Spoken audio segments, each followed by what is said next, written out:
धामी सरकार के 4 साल पूरे होने के मौके पर हल्द्वानी में भव्य कार्यक्रम। रक्षा मंत्री राजनाथ सिंह ने धामी सरकार की उपलब्धियों, विकास और सुशासन की तारीफ की।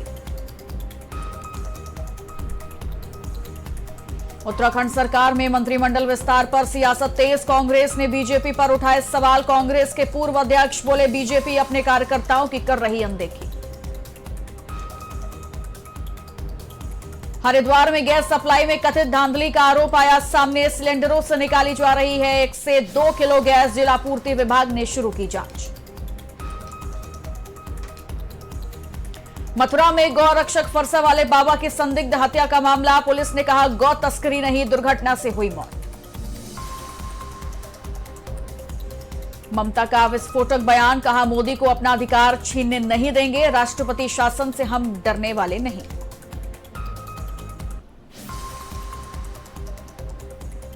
नमस्कार, स्वागत है आपका आज की खबर में। आपके साथ मैं हूं चित्राज सिंह और आप जुड़ सकते हैं मेरे साथ मेरे सोशल मीडिया प्लेटफॉर्म से नीचे दिए गए सोशल मीडिया हैंडल के जरिए। तो चलिए अपने खास बुलेटिन देवभूमि की शुरुआत कर लेते हैं, जहां देश के रक्षा मंत्री राजनाथ सिंह आज नैनीताल जिले के दौरे पर रहेंगे। धामी सरकार के 4 साल पूरे होने के मौके पर हल्द्वानी में एक विशाल जनसभा को संबोधित किया गया। उन्होंने धामी सरकार के 4 साल पूरे होने पर धामी सरकार के द्वारा किए गए कार्यों की सराहना की।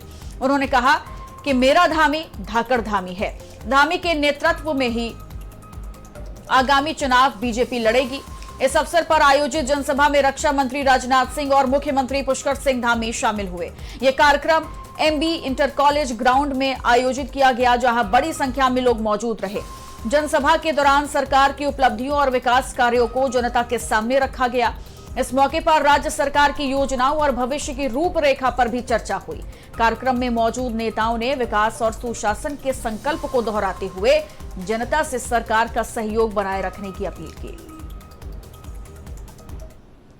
उत्तराखंड के कर्मठ मुख्यमंत्री श्री पुष्कर सिंह जी धामी के 4 वर्ष का कार्यकाल पूरा करने के बाद यह सभा यहां पर आयोजित की गई है।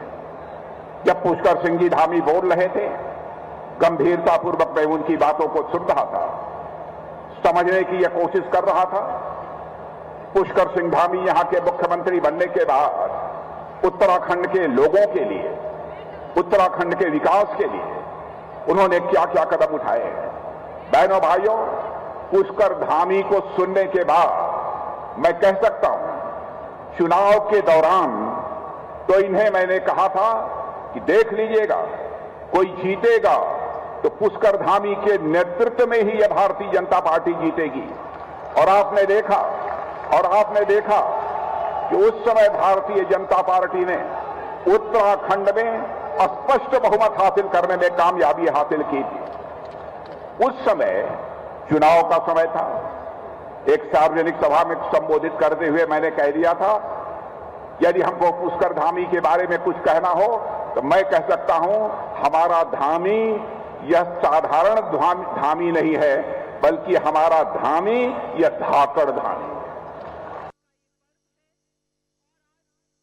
यशस्वी रक्षा मंत्री आदरणीय राजनाथ सिंह जी का मार्गदर्शन प्राप्त हो रहा है। आदरणीय राजनाथ सिंह जी उत्तर प्रदेश के जब मुख्यमंत्री रहते हुए उनके समय में ही पृथक उत्तराखंड राज्य बना। हम सबका, उत्तराखंड वासियों का लंबे समय का स्वप्न साकार हो सका और उनके सहयोग और मार्गदर्शन से प्रदेश के समग्र विकास की नींव रखी गई। भाइयों बहनों, 2014 में आदरणीय राजनाथ सिंह जी के भारतीय जनता पार्टी के अध्यक्ष रहते समय आदरणीय प्रधानमंत्री श्री नरेंद्र मोदी जी के नेतृत्व में देश में सेवा, सुशासन और गरीब कल्याण के एक नए युग का सूत्रपात हुआ। देहरादून के डालनवाला इलाके में तेज रफ्तार का कहर एक बार फिर देखने को मिला। एक इनोवा कार की टक्कर से एक युवक की मौत हो गई। इस दर्दनाक हादसे में 2 लोग गंभीर रूप से घायल बताए जा रहे हैं, जबकि कई वाहन भी क्षतिग्रस्त हुए हैं।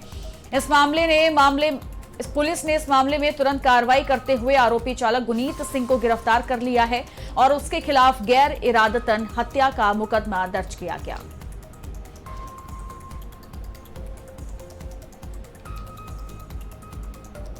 उत्तराखंड की सियासत में मंत्री विस्तार को लेकर बयानबाजी तेज हो गई है। उत्तराखंड कांग्रेस के पूर्व अध्यक्ष करण माहरा ने बीजेपी पर बड़ा हमला बोला है। करण माहरा ने कहा कि हालिया मंत्री विस्तार ने बीजेपी की कथनी और करनी के बीच का फर्क उजागर कर दिया। उनका आरोप है कि पार्टी खुद को कार्यकर्ता आधारित संगठन बताती है, लेकिन सत्ता में हिस्सेदारी देने के वक्त अपने ही समर्पित कार्यकर्ताओं को नजरअंदाज कर देती है। करण माहरा ने यह भी कहा कि सालों तक मेहनत करने वाले कार्यकर्ता आज खुद को ठगा हुआ महसूस कर रहे हैं, जबकि बाहर से आए नेताओं को तरजीह दी जा रही है। इसे बीजेपी के मूल चरित्र के खिलाफ बताते हुए उन्होंने कहा कि इससे संगठन के भीतर असंतोष बढ़ रहा है और कार्यकर्ताओं का मनोबल गिर रहा है। पुष्कर सिंह धामी की सरकार में मंत्रिमंडल विस्तार बहुत लंबे समय से प्रतीक्षारत था और आज 5 नए मंत्रियों ने शपथ ली है। सबसे पहले मेरी शुभकामनाएं हैं मंत्रिमंडल के उन नए साथियों को कि वो अच्छा कार्य करें और आवाम का हित करें। परंतु केवल 6 महीने का कार्यकाल बचा है। मुझे समझ नहीं आता कि वो अपने विभाग को समझ पाएंगे या काम कर पाएंगे। और एक बात जरूर आज साबित हो गई कि भारतीय जनता पार्टी के उन कार्यकर्ताओं की उम्मीदों पर आशाओं पर पानी फिरा है जो दरी बिछाते रहे, वर्षों से पार्टी के कैडर को मजबूत करते रहे। देहरादून से सियासी खबर है, जहां दिल्ली में हुई बैठक के बाद उत्तराखंड में कांग्रेस और बीजेपी के बीच जुबानी जंग तेज हो गई है।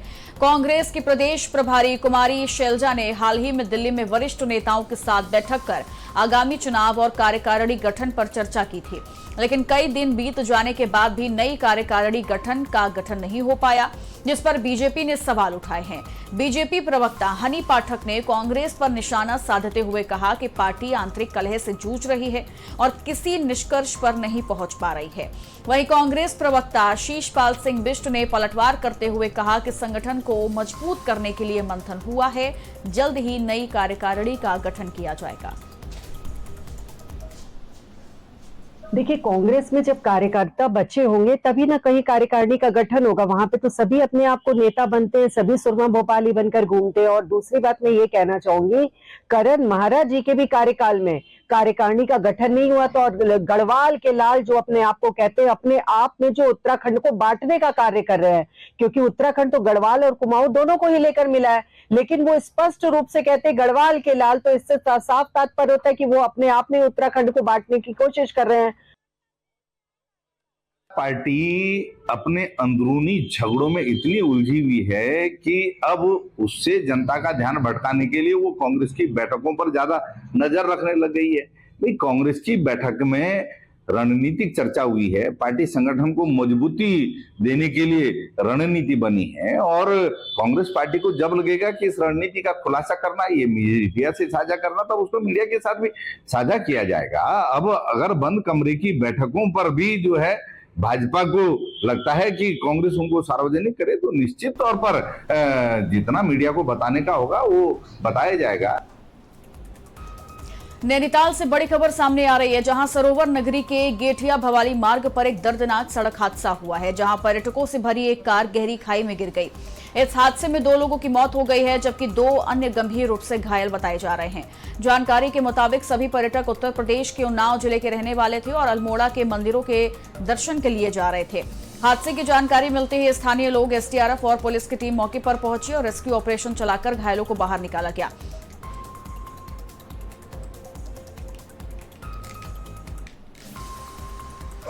आगे बढ़ेंगे, जहां पौड़ी गढ़वाल से अच्छी खबर सामने आई है। वीरचंद सिंह गढ़वाली औद्योगिक विश्वविद्यालय भारत किसानों को आधुनिक खेती से जोड़ने का काम कर रहा है।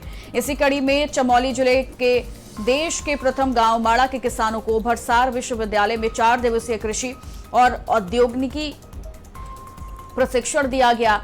इस प्रशिक्षण में किसानों को नई तकनीक, हाइब्रिड बीजों के साथ बागवानी से जुड़ी उन्नत जानकारियां दी गई ताकि उनकी आय बढ़ाई जा सके। प्रशिक्षण के दौरान विश्वविद्यालय के विशेषज्ञों और वैज्ञानिकों ने किसानों को आधुनिक खेती के तरीके सिखाए और उन्हें आत्मनिर्भर बनने के लिए प्रेरित किया। वीरचंद सिंह गढ़वाली उत्तराखंड औद्यानिकी एवं वानिकी विश्वविद्यालय भरसार द्वारा जो ग्राम माणा है जनपद चमोली में, जो कि फर्स्ट विलेज है इंडिया का, वहाँ के कृषकों का एक प्रशिक्षण कार्यक्रम जो 4 दिवसीय है, उसको यहाँ विश्वविद्यालय में आयोजित किया गया है। और जो ग्राम माणा है, इसको विश्वविद्यालय द्वारा गोद लिया गया है, क्योंकि 6 महीने इस गांव में बर्फ़ होती है और 6 महीने वहाँ के किसान पलायन करके नीचे जोशीमठ में आ जाते हैं। और इसी तरीके की परिस्थितियाँ हमारा लेह लद्दाख वाले रीजन में भी है, जहाँ पर पूरे साल भर बर्फ़ रहती है। तो जो DRDO विंग है वहाँ पर आर्मी की, वो बहुत अच्छा वहाँ पर सब्जी उत्पादन करती है। तो उसी के तहत हमने प्रशिक्षण कार्यक्रम यहाँ पर आयोजित किया है। हरिद्वार के रोशनाबाद क्षेत्र में गैस सप्लाई में कथित धांधली का मामला सामने आया है। आरोप है कि घर घर सिलेंडर पहुंचाने वाले कर्मचारी हर सिलेंडर से 1 से 2 किलो गैस निकालकर उपभोक्ताओं को कम गैस दे रहे हैं, जिससे लोगों को भारी नुकसान हो रहा है। स्थानीय लोगों की शिकायत के बाद जिला पूर्ति विभाग की टीम मौके पर पहुंची और जांच शुरू कर दी गई है। शुरुआती जांच में कुछ सिलेंडरों में गैस कम पाई गई, जिससे गड़बड़ी की आशंका और गहरा गई। फिलहाल विभाग पूरे मामले की जांच कर रहा है और रिपोर्ट के आधार पर आगे की कार्रवाई की जाएगी।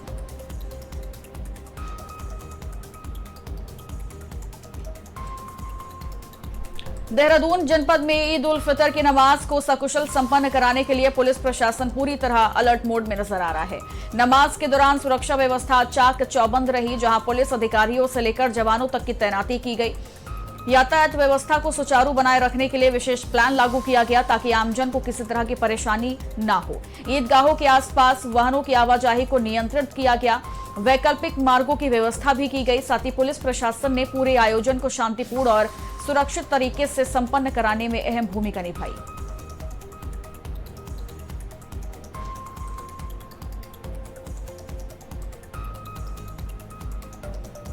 लक्सर ईद उल फितर का त्योहार पूरे हर्षोल्लास और भाईचारे के साथ मनाया गया। हरिद्वार देहात क्षेत्र में मुस्लिम समुदाय के लोगों ने ईदगाहों और मस्जिदों में नमाज अदा कर मुल्क की तरक्की, खुशहाली और दुनिया में अमन चैन की दुआ मांगी। नमाज के बाद लोगों ने एक दूसरे को गले लगाकर ईद की मुबारकबाद दी और भाईचारे का संदेश दिया। इस मौके पर मौलाना और पेश इमामों ने कहा कि ईद का त्योहार हमें प्रेम, एकता और सौहार्द के साथ रहने की सीख देता है। पूरे क्षेत्र में त्योहार को लेकर उत्साह और खुशियों का माहौल देखने को मिला।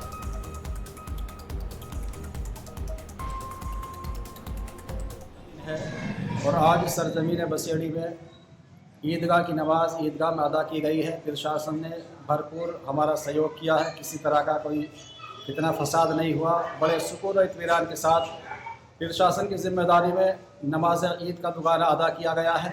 सब लोगों ने भाईचारा बनाकर ईद की नमाज अदा की है और उसके बाद में भी भाईचारा बरकरार रखते हुए लोग ईद की खुशी में एक दूसरे का सहयोग कर रहे हैं और एक दूसरे को मुबारकबाद पेश कर रहे हैं।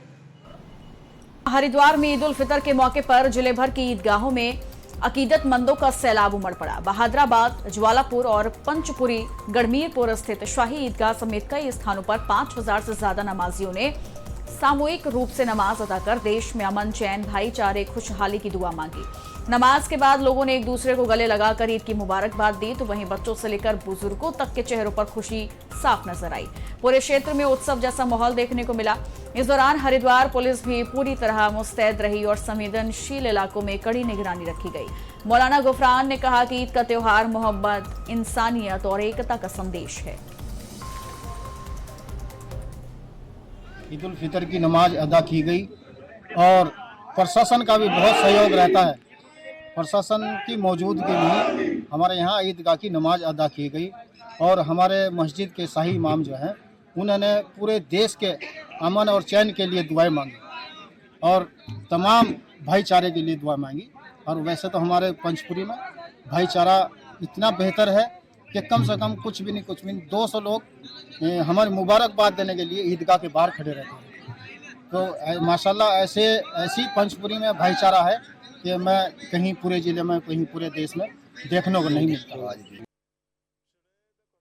आज हमारे पंचपुरी में जो है ईद का त्यौहार बिल्कुल शांतिपूर्वक से बनाया गया। तो प्रशासन की तरफ से, एसएसपी साहब की तरफ से जो गाइडलाइन जारी हुई थी उसके अनुसार बिल्कुल शांतिपूर्वक प्रशासन ने बहुत सहयोग करा। और हमारे यहाँ बहुत शांति प्रिय लोग हैं, प्यार मोहब्बत से ही हर त्यौहार मनाते हैं, चाहे उनका त्यौहार हो या हमारा त्यौहार हो, तो हर चीज़ में सहयोग करते हैं। आज भी इसी तरह ईद की नमाज शांतिपूर्वक तरीके से संपन्न हुई। धर्मनगरी हरिद्वार में मौसम ने अचानक करवट ले ली है। शहर से लेकर ग्रामीण इलाकों तक रुक रुक कर हो रही बारिश ने लोगों की चिंता बढ़ा दी है। आसमान में घने बादल छाए हुए हैं, जिससे तापमान में गिरावट दर्ज की गई और मौसम सुहावना हो गया। हालांकि इस बारिश ने कई इलाकों में जलभराव की आशंका बढ़ा दी है। ग्रामीण क्षेत्रों में कच्चे रास्ते फिसलन भरे हो गए हैं, जिससे लोगों को आवागमन में दिक्कतों का सामना करना पड़ रहा है। स्थानीय लोगों का कहना है कि अगर बारिश का सिलसिला यूं ही जारी रहा तो परेशानियां और बढ़ सकती हैं। फिलहाल प्रशासन हालात पर नजर बनाए हुए है।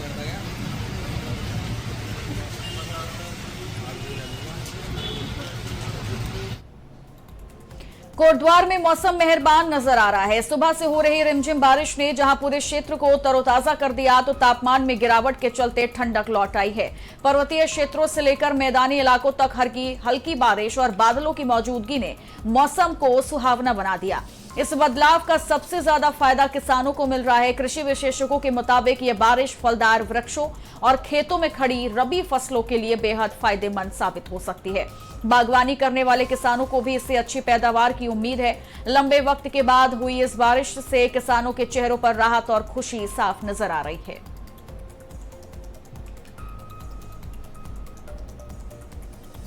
चमोली के उच्च हिमालयी क्षेत्रों में एक बार फिर मौसम ने करवट ली है। बद्रीनाथ धाम और हेमकुंड साहिब के साथ आसपास के ऊंचाई वाले इलाकों में ताजा बर्फबारी हुई, जबकि चमोली और आसपास के क्षेत्रों में बारिश दर्ज की गई। मौसम में आए इस बदलाव से जहां एक और पहाड़ों पर ठंडक बढ़ गई है, तो किसानों के लिए ये बारिश और बर्फबारी काफी लाभदायक है। औली में ताजा बर्फबारी के बाद पर्यटकों की आवाजाही बढ़ गई है। देश के कई हिस्सों से सैलानी औली पहुंचकर बर्फबारी का आनंद ले रहे हैं।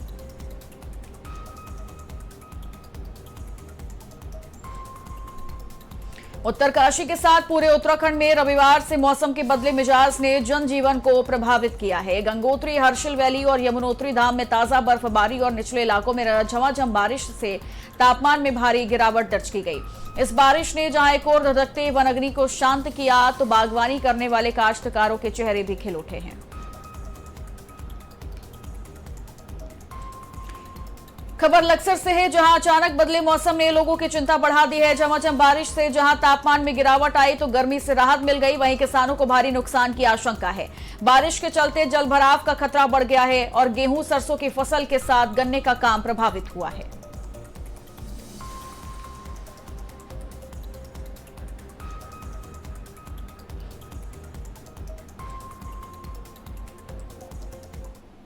बहुत तगड़ा नुकसान है। जो सिरसों पक्की खड़ी वह कतई बहुत बेकार हो जाएगी, कतई बारिश होगी तो। और जो घास हरा चारा वो ख़त्म हो लिया, बारिश तक ख़त्म हो जाएगा। जो गन्ना बोया हुआ है वो कतई ख़त्म है। और इन्हीं खबरों के साथ इस बुलेटिन में इतना ही। आप बने रहिए आज की खबर के साथ। नमस्कार।